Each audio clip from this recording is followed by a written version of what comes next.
Jennifer Heidiame, a young journalist and an emerging entrepreneur who is passionate about volunteerism. According to her, she is a product of volunteering.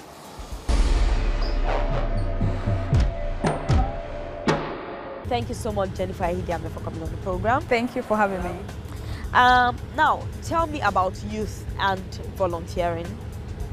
First, I would just like to define what volunteering is. It's the act of giving of yourself, your time, your skill, your passion, without expecting a monetary or in-kind reward. So when you volunteer, you're just basically doing that out of your own free will, knowing that this is something you really are compelled to do. No, you're not being forced to do it, but you are like inspired to do it, maybe because it's your area of interest or because you see a need that you can feel and all that. When it comes to youth and volunteering, it's really like a great opportunity for young people to like build their skills, to build their both their soft skills and their hard skills, as well as the ability to relate with other people and to even know more about what's happening around them.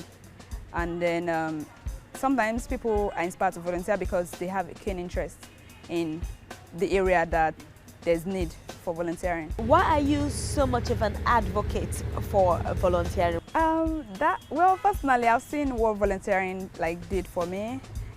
I started volunteering at the time when I didn't know what to do with myself as a teenager. I just kept telling myself, wait, there has to be more than being young, than just waking up in the morning, going to school, coming back, eating. I really had yearning to do something more with my skills and my talents. So personally for me, it was out of curiosity and then a desire to be more than I was back then. So I went out to look for, actually went on Google then to just search for what young people are doing to make a difference. And actually I also read a lot of books, especially foreign books that talked about high school students doing community outreach in their various communities. And I was like, wait, how come this is not happening in Nigeria? So a couple of myself and my friends then used to talk in class in secondary school about how we could set up a babysitting club and all that, but it was all daydream because in reality nobody will want to leave you with their children when you don't have skills. So I actually went on Google to find out what other young people were doing in Nigeria. That's when the name of a young person came up, Dayo. I kept using him as a reference because in reality that was the person I saw. And then I was like, okay, so if this guy can do this, that means I can also do it. So I actually saw his contact online on the website and I called him up to say, hey, I saw your profile, I'd like to join your club. And then luckily for me, then he was in the country. So he said, oh, we meet at Ebute Metta. So I went there and I met this group of young people who were really passionate about doing something about their community. They were into child rights advocacy and all that. And they were planning a summer camp where they planned to empower secondary school students on different leadership skills. Now the question of being rewarded for cash or kind is out when you're talking about volunteering. So tell me, what are the other gains that money can't buy or any of these things can't buy that you have when you volunteer? That's true. As a volunteer, really, speaking from my own personal experience, there are a lot of experiences I gathered along the line that, of course, money cannot buy, and education, classroom education, cannot provide for you. These are real hands-on experiences. So personally, I would say, okay, I'll start from the travel parts, opportunity to travel. Just by volunteering, I've been to different countries. People who know you're very good at this would want to say, hey, we'll pay for your tickets and we'll book your hotel. We want you to come and do this for us. It was really exciting. It sounded like a joke. My family for a while didn't believe that, oh, wow, you're actually doing this. Just by volunteering, you're going to different countries. Then there's the opportunity of building your skills. Because if I just limited my education to classroom learning, I probably would not know all I know today. So volunteering helps you gain knowledge. It improves your education beyond what is offered in the classroom. And it exposes you to meeting different people ordinarily you would not meet. So at what point do we draw the line between volunteering and taking advantage of these young people who are working for free? A lot of people debate that. They say volunteering is really not volunteering because at the end of the day, you're gaining something, even if it's not money. But then, when you go and work for an organization, your reward is usually not in kind, it's usually monetary value. So just the fact that you're not paid monetarily in volunteering, that means that you're working for free. So volunteering is working for free. Secondly, the difference, I'll use this illustration.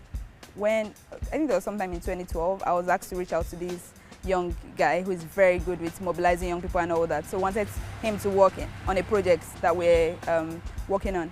So I emailed him saying, hey, we really need you to come on board. Can you help us reach out to young people in your community? At first, he sounded really excited.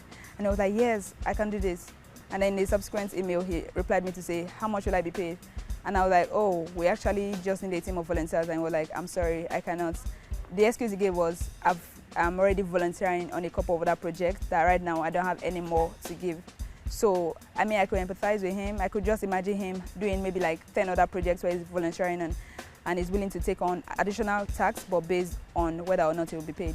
So I think for an individual, it's left for you to decide, okay, how much am I already volunteering? Do I still have room for more? Or would I really say, okay, I have 100% of time, I've already given 60% out as volunteering, so the next 40% I would really prefer to commit it to something that would bring monetary gain. So, I mean, you saying that doesn't make you a bad person, or it doesn't make you less of a volunteer, but it's just individually knowing exactly what you want and all that.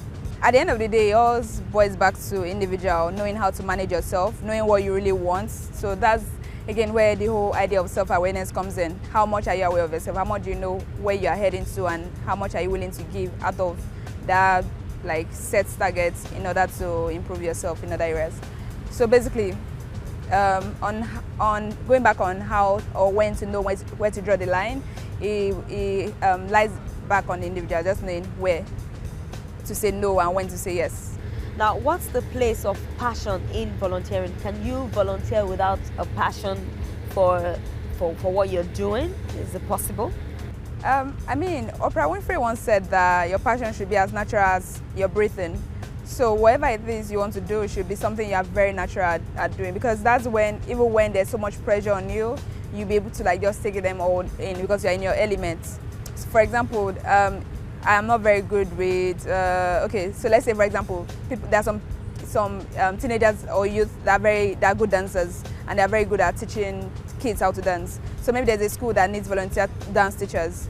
It will be easier for somebody who is very good at this and who has a passion for it to volunteer for that position than for me to say, oh, because I'm bored, let me go and be a dance teacher. It won't really like make sense. At the end of the day, I'll feel burnt out, I'll feel exhausted, I'll feel used, and then that's when I'll start feeling frustration. And that's when I'll start remembering that, oh, this was not even paying me because there's no passion. Once you have passion, once it's as natural to you as your breath, then every other thing will be easy. So yes, passion is very important. So a recent study shows that Denmark has the world's most happiest people, while in Nigeria, they said we are the most unhappiest people. And you know, one of the things they said is that they have more young people volunteering, which leads to happiness. Now, what's the link between volunteering and happiness? Would we say that is why Nigeria is the worst, most unhappy people? That's an interesting, let's say, research. But I mean, personally, I would say when you volunteer, you're giving yourself freely. You're giving of your time, your talents, or your passion freely to a just cause, to a cause you're very passionate about. So you don't expect anything. You're just doing it like naturally. It's like a fish, you're just swimming because you're asked to swim, and then there's a need for a fish to swim. Or maybe there are a group of kids that need to be taught because they're not doing well in school, and you love teaching, and you're there teaching them, you're like having fun with the kids, and they love you for it. Or even if they don't tell you thank you, but because you're seeing changes, that will kind of excite you to want to come the next day, and then the next day, and then the next day. So I think the link there is the fact that you are doing something freely without expecting to be paid, and you're enjoying it, you know? So you're like having fun, you're blooming. Now, lastly, how can we have a more structured volunteering system in Nigeria? Should we wait for individuals? Should it be placed on the government, corporate bodies, individuals? How do we do this? I mean, at the moment, what we have a lot of organizations opening up volunteer opportunities within their structure. So once in a while, we find organizations calling for volunteers to do a certain project within a stated period of time and all that. But what would really be great, one of the things that really inspired me once was like going to this area, and they call this a youth volunteer center that is funded by the government. So what they do is that every holiday, this organization consciously place young people within different organizations across the states. So it will be also me, for example, we have like in different states like that, governments actually taking responsibilities to say, okay, every long holiday, instead of children going to lesson, you know, these days what we have is that people just keep pushing them to lesson because parents don't want them to stay at home. But imagine if there was a volunteer center where these young people can go to and like sign up to do different community projects. That will even make the community better. So I think it's very important for the government to consciously create an avenue, not just buildings and then lock them up, but consciously create an avenue where young people can come sign up for volunteer opportunities during their vacation. And then we have supervisors who measure them, and like they do abroad, maybe people should start having credits for volunteering. Because if you volunteer a certain number of hours within your community, you should get maybe additional credits to what you are doing in school and all that. So yes, I would advocate for a more formal structure. All right, thank you so much, Jennifer Idiame, for coming on the program. Thank you. All right, if you're just joining us, this is Still on the Street. The rest of the program continues. Stay with us.